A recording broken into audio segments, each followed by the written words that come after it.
வணக்கம் மக்களே, 2026 ஐபிஎல்லுக்காக மினி ஆக்ஷனில் அதிக விலைக்கு ஏலம் போன பிளேயரை பற்றி தான் பேச போகிறோம்.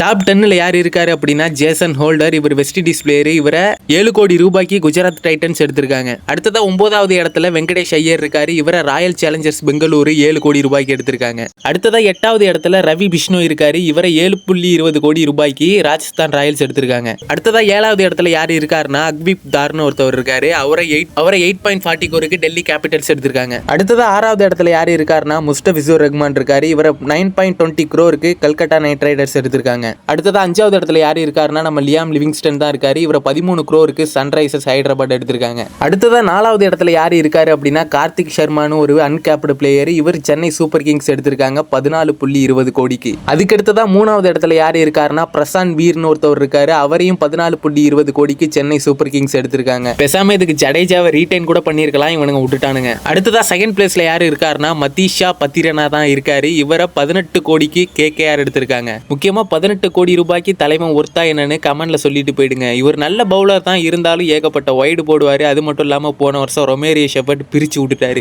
அடுத்ததா நம்பர் 1ல யார் இருக்காரு அப்படின்னா நம்ம கேமரூன் கிரீன் தான் இருக்காரு. இவர் கடைசி ஆர்சிபிக்கு விளையாண்டு பார்த்திருக்கேன், நல்லா தான் விளையாண்டுருக்காரு. ஆனா அதுக்கப்புறம் எங்க போனார்னு தெரியல. இப்போ மறுபடியும் தலைவன் கம்பேக் கொடுத்திருக்கான். இவரை 25.20 கோடி ரூபாய்க்கு கல்கட்டா நைட் ரைடர்ஸ் வாங்கியிருக்காங்க. 25.20 கோடிங்கிறது மினி ஆக்ஷன்ல அதிகம் தான், பட் இருந்தாலும் கல்கட்டா என்கிட்ட காசு இருக்குன்னு வாங்கியிருக்காங்க. கடைசி இந்த வீடியோ உங்களுக்கு பிடிச்சிருந்தது அப்படின்னா லைக் பண்ணிருங்க. உங்களுக்கு எதுவும் ஒப்பீனியன் இருந்ததுன்னா கமெண்ட்ல போட்டு விட்டுருங்க. அது மட்டும் இல்லாமல் நம்ம சேனலை சப்ஸ்கிரைப் பண்ணிக்கோங்க. நெக்ஸ்ட் வீடியோவில் பார்க்கலாம்.